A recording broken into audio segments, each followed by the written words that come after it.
Now we're going to look at Chapter 9, Problems and Issues in Fitness.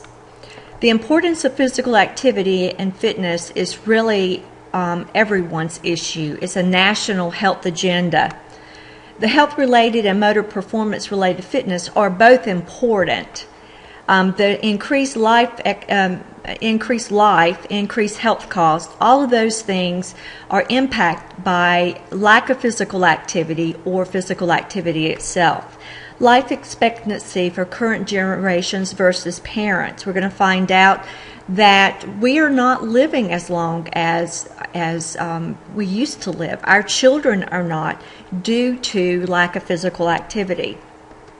Most of today's occupations are sedentary.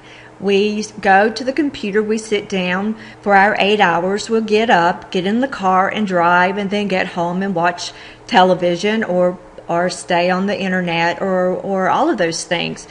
We rarely are forced to get any physical activity.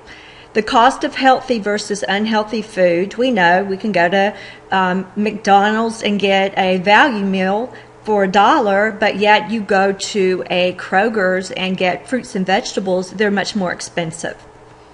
Inadequate levels of health fitness now represent a really huge problem in the gross national product. U.S. healthcare spending is over $1.5 billion. Overweight and obesity is the second leading cause of death in the United States. Inadequate levels of physical activity are not simply an individual issue. It's a problem. It's a national problem. So how does the built environment change in the last 4 decades? There's 2 factors. One, calorie imbalance, intake versus how much we expend. It's easier for us to get food. You can get in your car and you can drive not even a block and you're at 5 fast food chains, where 30 years ago there wasn't nearly the number of fast food chains. It was more difficult. Most parents stayed home and ate, other than just driving through drive-through and getting food. The built environment boasts physical and social elements. So what are the parents' perceived barriers to physical activity? One is transportation, lack of opportunity for physical activity in immediate areas, expense, parents' lack of time, and concerns about neighborhood safety. It's very difficult to go and take a walk with your family if your neighborhood is not safe. So, believing versus behaving. Why do people who know and understand the importance of regular exercise still fail to exercise? I don't think there's a person in the United States who doesn't understand it's important to be physically active. But why do we not? Attractiveness versus alternative of activities.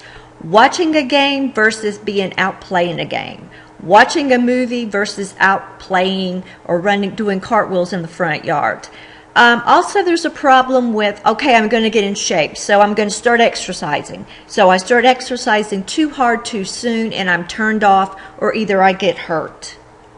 Making physical activity a part of every day. Start with a lower intensity activity such as walking or cycling. Gradually increase both the pace and distance of the walk. Engage in lifestyle physical activities.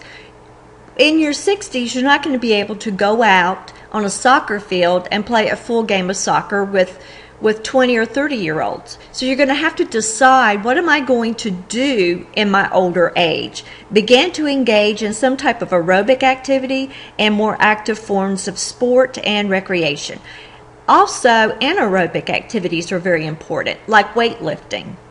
Making physical activity a part of everyday living. Engage in moderate to vigorous activity 30 minutes a day. Commit to a sustained involvement. Exercise in ways that are fun and satisfying. And establish exercise patterns that fit recreational interest. Making it part of every day. Employ self-testing skills, fitness planning, consumer information, related information. You can find all of this on special apps on your smartphone, on the internet, on tablets. There's so many devices that can help you get started.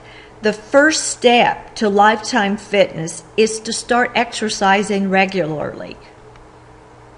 Major motivations for youth: the desire to develop and demonstrate physical competence, be able to accept and support within a peer social group, and appreciate support from significant adults, to have fun. Activities, experiences need to be positive. Self-efficacy is a term that we've talked about in the past, but it is an important predictor of adoption of a maintained exercise behavior. Learning is more likely to be successful if it is consistent activities and is perceived as fun.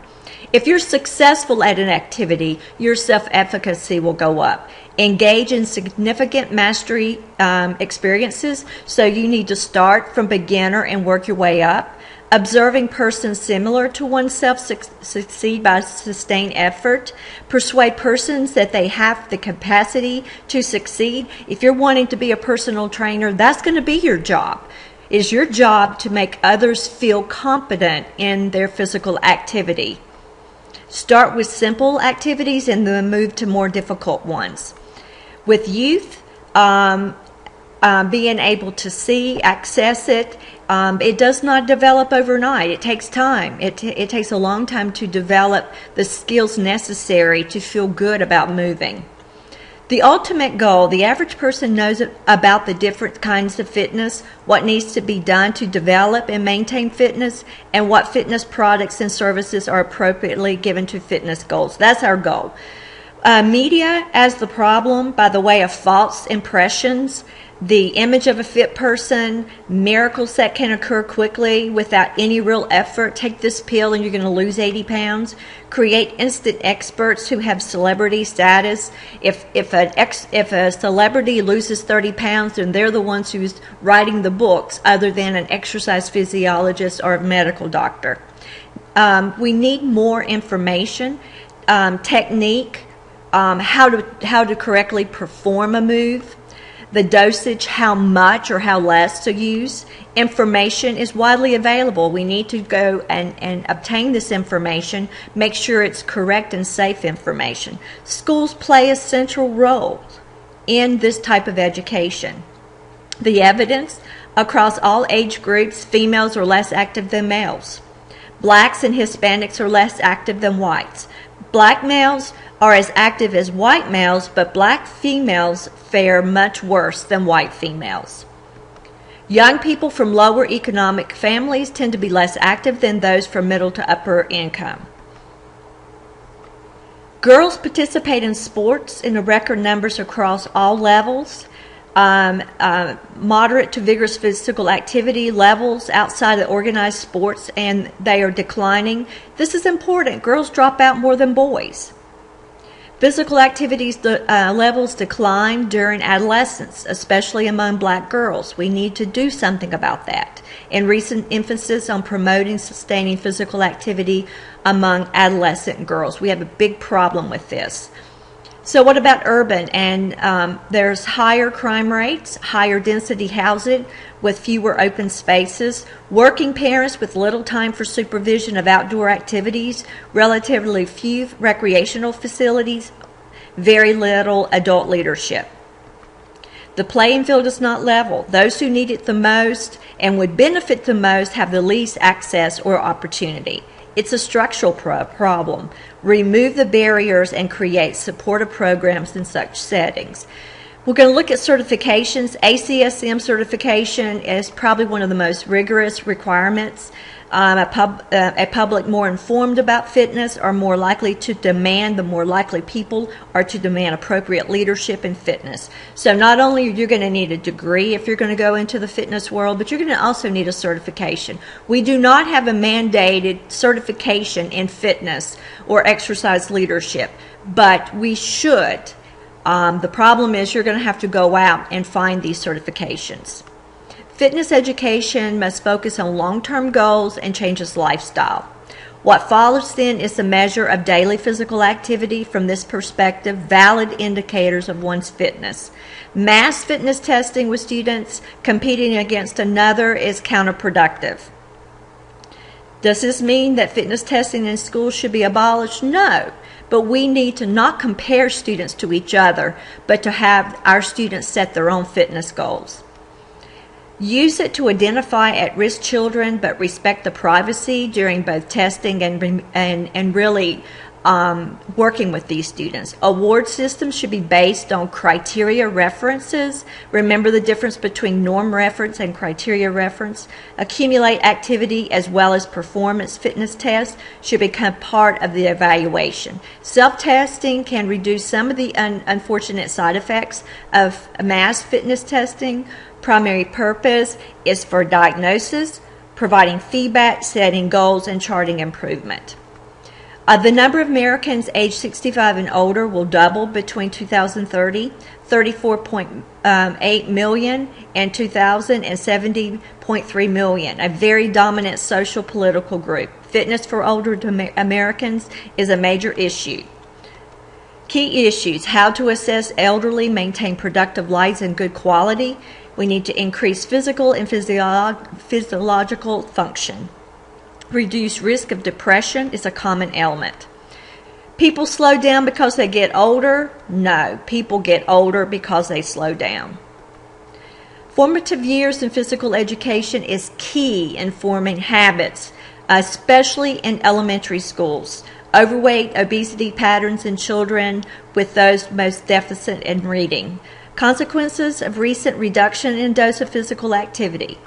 Main goal of physical activity physical education should be physical activity.